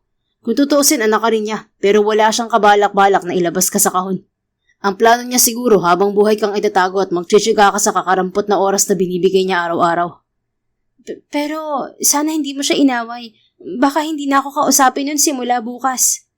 Talagang masiisipin mo pa yan, Kali. Unahin mo naman ang nararamdaman mo. Paano ka? Magtitiis ka na lang ng ganun ang trato niya sa'yo. Nararamdaman ko naman na gusto niyang bumawi sa pagkukulang niya sa akin eh. Hindi naman siya mag-aabalang kausapin ako araw-araw kung wala talaga siyang pakialam sa akin. Hindi ka dapat nakukontento sa ganun lang, Kali. Anak ka niya. Dapat ipaglaban ka rin niya. Katulad ni Nanay Carol. Mahal na mahal ka na nanay mo pero hinahayaan mong ganyanin ka ng tatay mo. Alam mo, Kali, kung may balak kang panagutan ng tatay mo, dapat binalikan ka na niya noon pa. Hindi ka ba naaawa sa sarili mo? Namamalimos ka ng atensyon at pagmamahal sa kanya. Kung ako lang ang masusunod, hahayaan ko na lang siya. Nakilala mo na naman siya at alam na niyang okay ka. Nasa kanya na kung isang araw maiisip niyang puntahan ka dito. Natigil siya sa pagsasalita nang makitang napayuko na ang dalaga at nag-umpisang humikbi. Ang gusto ko lang naman magkaroon ng tatay eh. Mahirap ba yun? Bakit kasi kailangan pa niya akong itago? Nahihiya ba siya na nagkaroon siya ng anak nung nandito siya sa Pilipinas? Nakakahiya ba ako kasi kahit simpleng pagsasalita at pag-intindi ng English ay hirap na hirap ako? Tila hinihila pababa ang puso ni Hiro habang pinapanood kung paano umiyak si Kalista sa kanyang harap. Kaya naman napabuntong hininga siya at hinila ito upang yakapin sa kanyang bisig. Hindi ko masasagot ang mga katanungan sa utak mo, Kali. Pero isa lang ang alam ko. Hindi ka man kayang ipaglaban ng papa mo. Mahal na mahal ka naman ni Nanay Carol. At nasasaktan ako na nakikita kang umiiyak. Hindi ito samagot dahil mas lalo lamang lumakas ang pag-iyak nito sa kanyang dibdib. Stop crying. Baka mapuno ng sipon mo ang damit ko. Mahal to. Biro pa niya sa dalaga. Natawa ito bigla at hinampas ang kanyang dibdib. Nakakainis ka naman. Panira ka ng moment. Muli siyang tumawa at masuyong pinunasan ang mga luha nito sa pisngi. You still look beautiful even when you cry. Ha? Naiintindihan ko yun ha. Bakit? Sinisikret ko ba yung gusto kong sabihin? Gusto mong itagalog ko pa? Maganda ka pa rin kahit na umiiyak ka, Kali. Napatulala ito sa kanya at pinamulahan ng muka.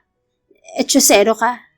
Umiwas ito ng tingin ngunit hinawakan niya ang magkabila nitong pisngi upang tumingin ito muli sa mga mata niya. Pakiramdam ni Hiro ay nakalutang siya habang malayang pinagmamasdan ang magandang mukha ni Kalista. Sa mahigit isang buwan na pabalik-balik niya sa Tagaytay upang masilayan ang dalaga, ay tila hindi pa siya kontento. Gusto niya ito palaging makita at makasama. Gusto niyang makita palagi ang matatamis nitong ngiti na nagbibigay ng liwanag sa madilim niyang mundo mula nang mawala ang kanyang lolo Alejandro. I could stare at you like this all day. Sambit niya rito bago masuyong inipit ang ilang hibla ng buhok ni Kalista sa likod ng tenga nito. Anong ginagawa mo? Admiring you. Hindi lang dahil sa maganda mong itsura, pati ang katatagan mo. Ang pagiging positibo mo sa lahat ng bagay. ang pagiging mapagmahal mo kay Nanay Carol. At lalong-lalo na kung paano mo unti-unting binigyan ng kulay ang mundo ko, Kali. Kitang-kita niya kung paano napalunok ang dalaga. Batid niya at nararamdaman niya sa intensidad ng mga titig na binibigay sa kanya ni Kalista na parehong malakas ang kabog ng dibdib nila sa mga oras na yon. Bakit mo sinasabing mga yan, Hiro? Hindi ko rin alam. Basta masaya ako tuwing kasama kita. Tuwing napapangiti kita. Kumakabog ang dibdib ko tuwing magkakalapit tayo ng ganito. Ikaw ba? Ganun din ba nararamdaman mo? Muling napalunok ang dalaga. Hindi ko alam. Basta ang alam ko, parang hindi ako makahinga ngayon sa sobrang lakas ng kabog ng dibdib ko. Napangiti siya ng matamis. Bakit pa ba natin kailangan pangalanan ng mga nararamdaman natin kakaiba, Kali? Hindi sapat ang mga salita para maiparating ko sa'yo kung ano nararamdaman ko. Hindi nagsalita si Kalista, bagos ay napatingin ito sa kanyang mga labi at ganoon din siya. Hanggang sa hindi na napigilan pa ni Hiro at kaagad na hinalikan ito. Sinalubong ng dalaga ang kanyang mga labi na tila naintindihan ang kanina pang binabalak. Napangiti siya sa kabila ng pagsiil sa mga labi nito.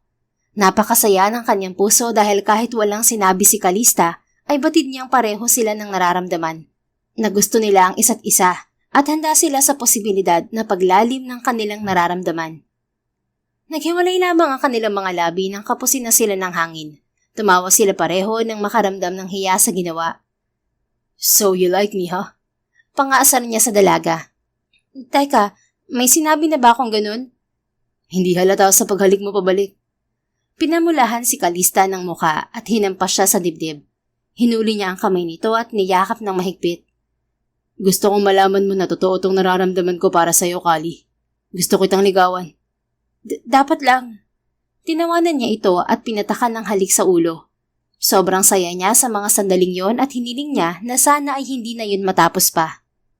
2 linggo ang mabilis na lumipas magmula nang magkaaminan si Kalista at Hiro ng nararamdaman.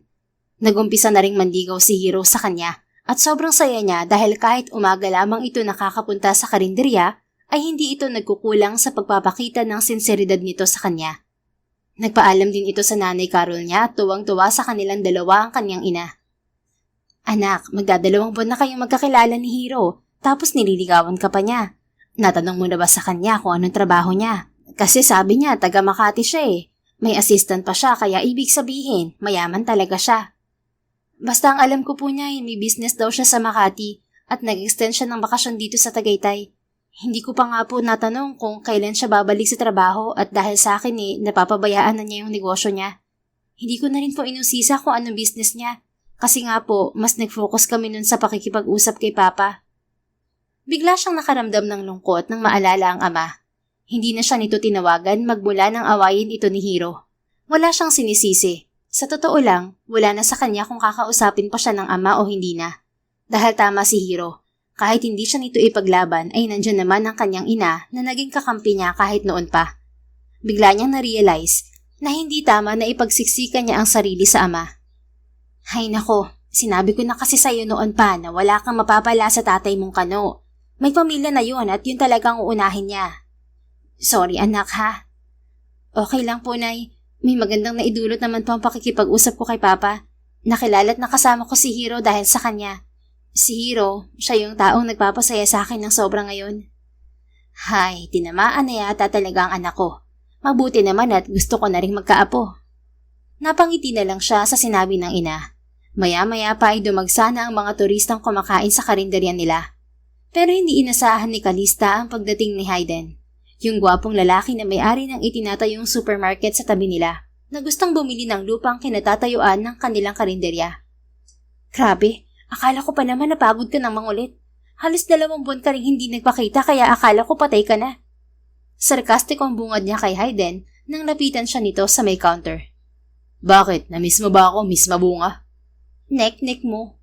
Naging busy ako last month since hindi lang naman ito ang supermarket na pinapatayo ko. Pero siniguro ko na babalikan kita at nandito na ako ngayon. Matigas talaga ang bungo mo, no? Hindi ko nga ibebenta ang lupang to. Umalis ka na bago mo pa ako mabwisit. Take a chill pill, Miss Mabunga. Hindi naman ako nagpunta rito para makipag-away. Alam mo, nabalitaan ko kasi mula sa staff ko na kasama mo lagi ang kapatid ko at dumadayo siya rito para kumain ng bulalo mo. Kanina ko lang nalaman mula nang bumalik ako rito sa Tagaytay. Kumunot ang noo niya. Anong sinasabi mo riyan? My bad. Hindi ko nga pala kasi nasabi sa iyo ang buo kong pangalan. I'm Hayden Alfonso. Isa ako sa 2 apo ni Don Alejandro Alfonso, ang dating may-ari ng Alfonso Broadcasting Company. Alfonso? Kumalabog ang kanyang dibdib sa kaba dahil apelido rin yun ni Hiro. Ano, hindi mo pa rin naiintindihan? Tama nga pala balita tungkol sa'yo. Hindi ka nga katalinuhan. Sige, papadaliin ko sa'yo ang lahat para maintindihan mo na. Si Hiro Shin Alfonso, na mas kilala mo sa palayaw na Hiro, siya ang nakababata kong kapatid. Siya may-ari ngayon ng Alfonso Broadcasting Company na nasa Makati. Yes, magkapatid kami. Nagulantang si Calista sa narinig mula sa lalaking kaharap at alam niya ang kumpanyang binanggit nito. Sikat yun sa bansa. Kapatid mo si Hiro? Pero bakit wala naman siyang sinabi tungkol sa'yo? Dahil planado niya lahat. Yung unang beses na pagpunta niya rito para kumain ng bulalo, plano niya yun para mapalapit sa'yo. Bakit naman niya gagawin yun? Simple, para makuha ang loob mo. Para pumayag kang ibenta ang lupang kinatatayuan nitong karinderya mo. Don't you get it? Planado niya lahat dahil inutusan ko siyang kunin ang loob mo. Napailing-iling si Calista. Hindi totoo yung sinasabi mo. Nararamdaman ko na totoo yung mga pinakita niya sa akin. Saka mabait si Hiro. Hindi gaya mo na impacto. Wow, I didn't know you were this stupid. Bakit naman siya makikipaglapit sa katulad mo? My brother is a billionaire, Miss Mabunga. Bakit siya makikipaglapit sa'yo ng walang dahilan? You have nothing to offer. Tama na. Ayoko marinig ang mga sinasabi mo. Kung may paniniwalaan man ako, si Hiro yun at hindi ikaw. Alis na! Nagulat si Calista nang sumingit na ang kanyang ina na may hawak na sandok at nakaduro kay Hayden. Hoy ikaw!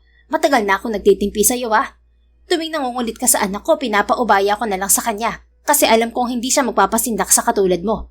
Pero ngayon, sumusobra ka na. Pinapaiyak mo ang anak ko. Umalis ka na at huwag ka nang babalik dahil hindi namin ibebenta ang lupa namin. Anong nangyayari dito? Nagulat si Calista nang marinig ang boses ni Hiro na kararating lang. Nakasunod dito ang assistant nitong si Carlo. Kuya Hayden, bakit nandito ka? Gulat na tanong ni Hiro kay Hayden. Hello, my little brother. Mapang-asar na bati ni Hayden. Nakangisi pa ito. Hiro, totoo ba? Tanong ni Calista. Napatingin sa kanyang binata. Na ano? Naplanado mo lahat? Yung pagpunta mo rito? Yung nanakawan ka ng wallet at cellphone? Yung araw-araw mong pagpunta rito para tulungan ako kahit bulalo lang ang kapalit? Totoo ba lahat ng yon? O planado mo lang para ibenta na namin sa impaktong yan ng lupa namin? Kumunot ang noo nito at kaagad na lumapit sa kanya. Anong planado? Ano bang sinasabi mo? Si Hayden Alfonso. Kapatid mo siya, di ba? Siya yung lalaking matagal nang gustong bumili ng pwesto namin para gawing parking lot ng supermarket na tinatayo dyan sa tabi. Kilala mo siya, di ba? Yes, kapatid ko nga siya, pero wala akong alam sa sinasabi mong planado ko lahat. Galit itong bumaling kay Hayden. Kuya, ano bang ginagawa mo? At anong sinasabi niya na gusto mong bilhin tong pwesto nila? Huwag kang magkunwaring hindi mo alam, Hiroshin. Hindi ko talaga alam. Mula nang kunin mo ang mana mo kay Lolo, wala na akong pakialam sa mga ginagawa mo. Really? Hindi ka ba nagpunta rito sa Tagaytay para sirain ako at ang business namin ng asawa ko? Why would I fucking do that? Nagpunta ako rito sa Tagaytay to unwind dahil kamamatay lang ni Lolo. Oo, alam ko may bagong branch ko yung itinatayo sa tabi nito. Pero hindi ko alam na pati ang pwesto ni Nakali ay gusto niyong sakupin. At dinadamay mo pa ako ngayon sa kasakiman mo. Ano naman pakialam ko sa negosyo mo? Hindi ba't pinabayaan mo nga ang negosyo ni Lola? Natigalgal si Calista sa naririnig. Mukha ngang hindi alam ni Hiro ang sinasabi ni Hayden. Ramdam niya na nagsasabi ito ng totoo sa kanya. At mukhang may alitan ng magkapatid. Bakit pa hindi niya nahalata na medyo hawig ang dalawa? Sa bagay, hindi naman niya tinitingnan palagi ang mukha ni Hayden dahil naiirita siya tuwing kausap ito. Muli namang nagsalita si Hayden. Well, I'm sorry, Hiroshin. Kinailangan kong idamay ka sa galit ni Miss Mabunga dahil mas lalakas lang ang loob ng babaeng yan na tanggihan ng pagbenta sa pwesto niya dahil nasa tabi mo siya. Kaagad na sumingit si Calista. Totoong mas lalo akong lumakas dahil sa presensya ni Hiro sa buhay ko, Hayden. At para lang malaman mo, hindi isang katulad mong sisira sa kung ano man ang namamagitan sa aming dalawa. May tiwala ako sa kanya dahil mahal ko siya. Bawat salita niya papaniwalaan ko dahil yun ang gustong paniwalaan ng puso ko. Kaya huwag ka nang umasa na makukuha mo ang gusto mo. Mabibigo ka lang. Malawak naman ang lupa mo, bakit hindi ka nalang makontento? Naramdaman niya ang paghawak ni Hiro sa kamay niya. Tila mas lalo siyang nabuhayan ng loob dahil sa init na dala ng mga kamay nito. Kuya, I know you're only doing this to get the approval of your in-laws. Kasi sa kanila mo naramdaman na may pakinabang ka. Pero wag mong hayaan na mawala ka sa sarili mo to the point na nakakatapa ka na ng ibang tao. Mahal ko si Kali at mahal din kita. Kahit kinalimutan mo na kami ni Lolo kasi pakiramdam mo, hindi ka niya nakikita. But I saw you. Kapatid pa rin kita. Minahal ka rin ni Lolo. Akala mo lang hindi, pero mahal ka rin niya katulad ng pagmamahal niya sa akin. Tayo na lang dalawang naiwan. Sana naman kalimutan mo na ang galit mo. Nakita ni Kalista kung paano lumambot ang ekspresyon sa mukha ni Hayden nang sabihin yon ni Hiro. Maya-maya'y napaatras na ito. Stupid lovebirds. Oo na, hindi na ako mangungulit. Panalo na kayo. Dahan-dahan na itong tumalikod, ngunit muling humarap sa kanilang dalawa ni Hiro. Just so you know, hindi naman talaga ako may gustong makuha ang pwesto na to. It's my father-in-law. Sapat na ang space na nakuha namin para sa parking area, pero gusto pa niyang lakihan at sakupin ang pwesto na to. Inutusan niya ako na kausapin ka, Miss Mabunga. But I don't want to look like a villain in my brother's love story. So ako nang bahala makipag-usap sa father-in-law ko. Just don't forget to invite me to your wedding, Hiro. Nabura lahat ng bigat sa dibdib ni Kalista nang marinig ang sinabi ni Hayden. Nakaalis na ito ngunit tahimik at nakangiti lamang sila sa isa't isa ni Hiro. Ayos parang walang nangyari. May pagka-impakto talaga yung kapatid mo, Hiro. Wika ni Aling Carol. Mabuti dumating ka. Mahahampas ko na sana ng sandok yung kapatid mo na yon. Matagal nang pinapainit ng isang yun ang dugo naming mag-ina. Bumaling ito sa mga tao sa karinderya. Oh, mga mahal naming customers, kain na ulit kayo. Tapos na ang drama. May libre kayong sabaw. Ikaw, Kalbo, halika. Tulungan mo kami ni Mariel mamigay ng sabaw sa kanila. Kaysa naman naiinggit ka sa lovebirds. Kakamot-kamot sa ulo si Carlo na sumunod kay Aling Carol patungo sa kusina. Natawa si Kalista at napaluha dahil sa halo-halong emosyon. Hinatak siya ni Hiro sa gilid at niyakap upang aluhin siya. Sorry kung medyo naniwala ako sa sinabi ng kuya mo nung una, Hiro. Nagduda ako pero nang ibabaw naman yung tiwala ko sa'yo. Alam ko naman na hindi mo magagawang magsinungaling sa akin, di ba? Tumango ito at masuyo siyang hinalikan sa noo. I'm sorry kung hindi ko kaagad nasabi sa'yo ang tungkol sa kumpanya ko sa Makati. Sasabihin ko naman talaga sa'yo eh.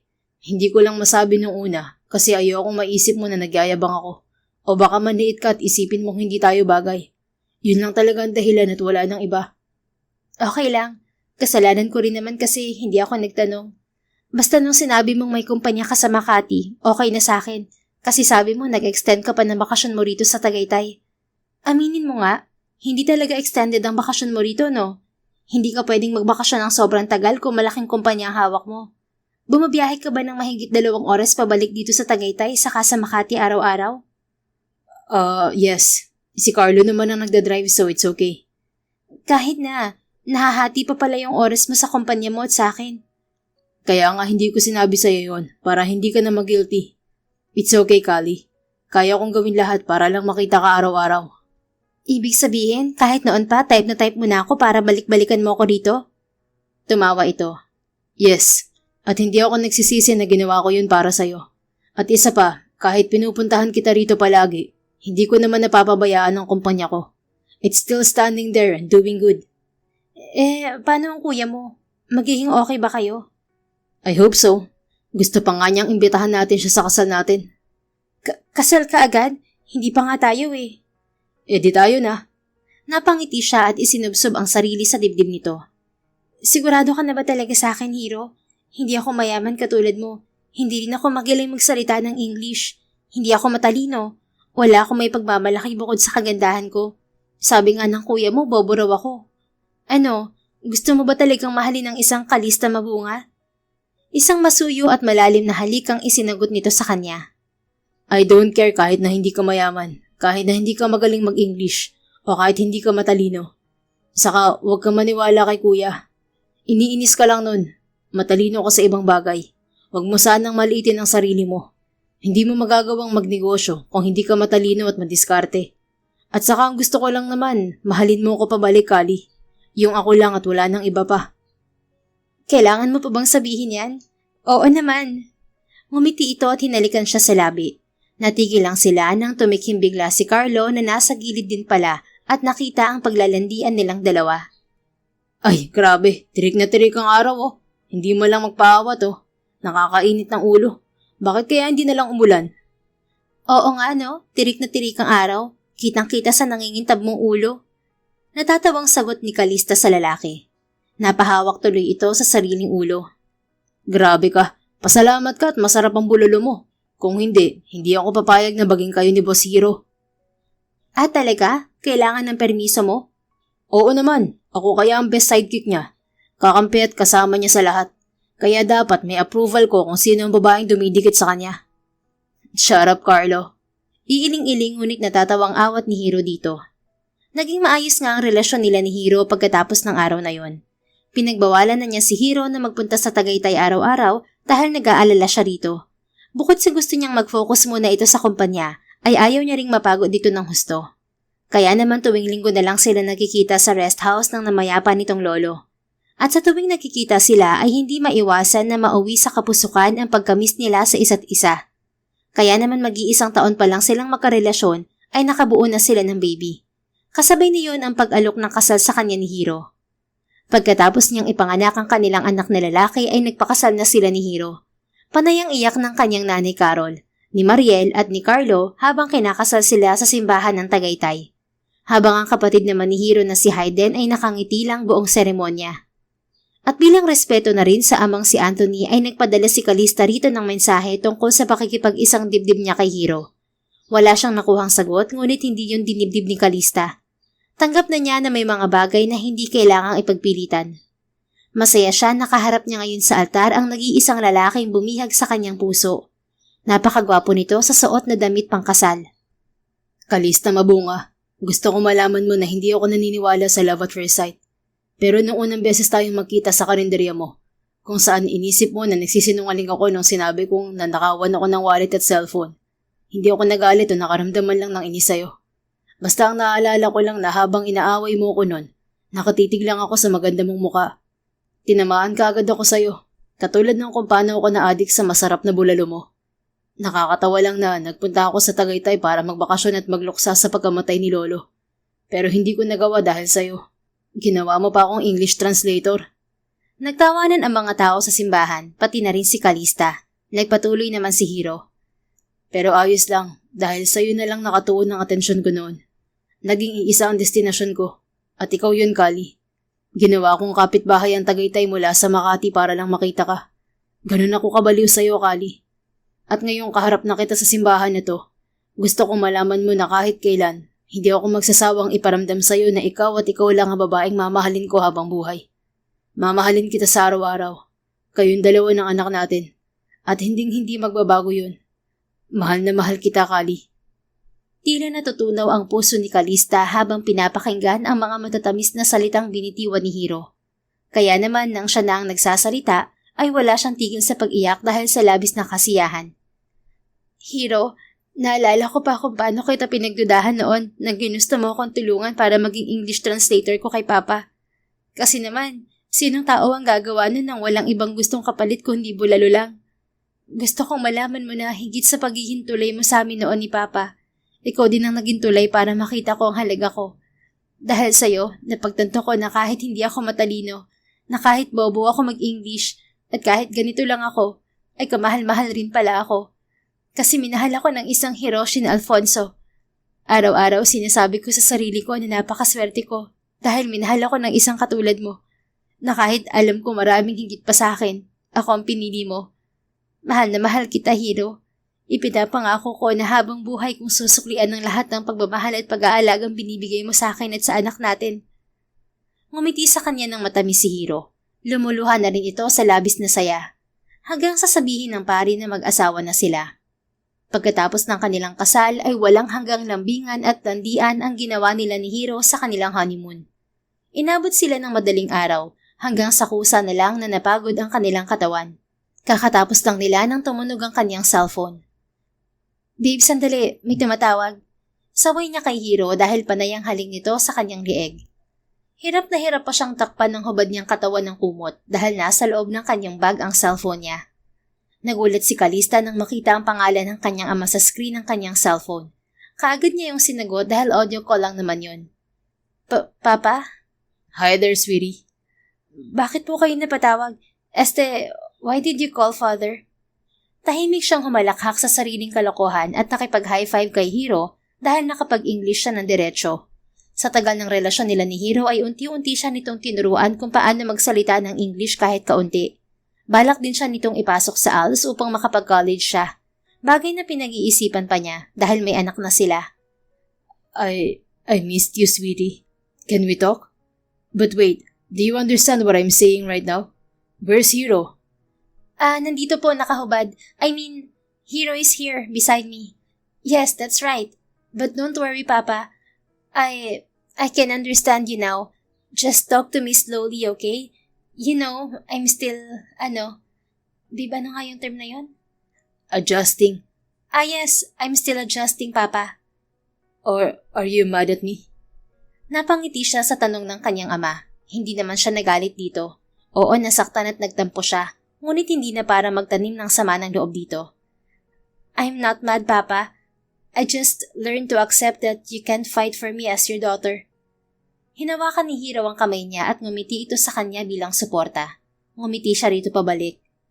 I'm so sorry, sweetie. I've been thinking about you these past few months, and then I saw your message about your wedding with Hiro. I want you to know that I'm happy for you. Can you forgive me? I'll make it up to you. I'll introduce you to my wife, and to Russell, your younger sister. Nalaki ang mga mata ni Calista sa sinabi ng ama. Kaagad siyang bumaling kay Hiro. Babe, ipapakilala na raw niya ako sa pamilya niya. Papayag ba ako? Ngumiti sa kanya ang asawa. Why not? Oras na rin para mapatawad mo siya, babe. At alam ko naman na kahit nasaktan ka niya noon, gustong-gusto mo pa rin siyang makasama. Don't worry, kung pupuntahan mo ang papa mo, sasama ako. Gusto ko rin siyang makilala dahil tatay siya ng maganda kong asawa. We can apply your tourist visa right away. Naluluhang napanguso siya rito. Talaga? Sasamahan mo ako, babe? Oo naman. Sige na, tell your dad that you'll visit him. Para naman makilala mo na rin yung asawa niya at yung kapatid mo. Napangiti siya at napatango bago muling kinausap ang ama at sinabing dadalawin niya ito sa Amerika. Pumayag naman si Anthony. Ilang minuto pa silang nag-usap ng ama at sobrang saya ng puso ni Calista dahil sa wakas, natupad na ang munting hiling ng kanyang puso na matanggap siya ng kanyang ama. Hindi rin naging mahirap kay Calista na patawarin ng ama sapagkat wala siyang dahilan upang tiisin to. Sobrang saya niya sa buhay niya ngayon dahil kasama niya ang isang lalaking bumuo ng pagkatao niya at ang anak nilang si Baby Hylos. Hay, ang sarap naman sa feeling ng ganito, babe. Ang gaan sa dibdib ngayong nagkaayos na kami ni Papa. Masayang sambit ni Calista. I love seeing you happy, my wife. Pinatakan siya nito ng halik sa labi. Bumaba ang halik nito patungo sa kanyang lieg, kaya naman natatawang tinulak niya ang mukha nito. What? Bakit mo ako pinipigilan? Iritado nitong tanong. Babe, uso ang pahinga. Hindi ka mauubusan. Nandito lang ang pechay ko. Hindi to makakawala. Ano ka ba? Sinusulit ko lang. Malapit na ang menstruation mo. Mabuti nga't hindi umepal ngayong honeymoon natin. Natatawa nitong tugon. Hindi mo pa rin pala makalimutan yung isang beses na naunahan ka ng regla ko, Humuso ito na parang bata. Ang hirap kaya magpigil. Diyos ko naman, Hiro. Nakailang rounds ka na ba? Hindi ka pa ba napapagod? Baka mamaya makabuo na naman tayo. Hintayin na muna natin ng mag3 taon si Baby Hylos. Masakit na rin kaya? Hoy, teka lang. Napilit na lang siya nang buhatin siya nito at inihiga sa kama. Napuno ng tawanan ang kwartong kinaroroonan nila. Hindi rin nagtagal na approve ang tourist visa ni Calista. Si Hiro naman ay US citizen na talaga. Kaagad silang nagtungo ni Hiro sa Amerika upang makipagkita sa ama niya. Iniwan muna nila ang anak nila kay Nanay Carol. Si Mariel muna at Carlo ang nagbabantay sa karinderya na pinalaki na ni Hiro, kaya naman mas marami ng customer ang napapakain nila. May kinuha na rin silang cook at mga tauhan. Lalo pa at nang nagbukas ng grocery store ni na Hayden ay mas lumakas ang karinderya nila. Samantala, emosyonal at puno ng saya ang naging pagtatagpo ni Calista at ama. Mainit siyang tinanggap ng asawa nito at ng kapatid niyang babae na 20 anyos pa lang. Medyo magkahabig sila kaya di maikakaila na iisa ang tatay nila. Kahit medyo hirap pa rin siyang maintindihan ang pagsasalita ng kanyang ama, maging ng asawa nito at ng kanyang kapatid, ay naroon naman si Hiro upang gabayan at tulungan siyang mag-translate pag kailangan. Hindi na yata mawawala ang struggle niya sa pag-iintindi ng English kahit akala niya ay magaling na siya. Ngunit ayos lamang yon. Walang nagmamadali. Walang kailangang iperpekto. Dahil ang mahalaga, naroon ang koneksyon na kahit hindi maiparating ng salita, ay naipaparamdam naman sa kilos. Dahil ang koneksyon ay nabubuo sa pagtitiyaga at sa pag-intindi ng bawat isa, anuman ang lingwahe o salita. Ang pagmamahal ay hindi dapat ipinipilit. Kusa itong ibinibigay at kusang nararamdaman. Hindi mo kailangang humabol para mapansin, ni magpaliwanag para mahalin. Sa buhay, ang pinakamahalagang ugnayan ay yung pinipili ka, hindi yung pinipilit mo.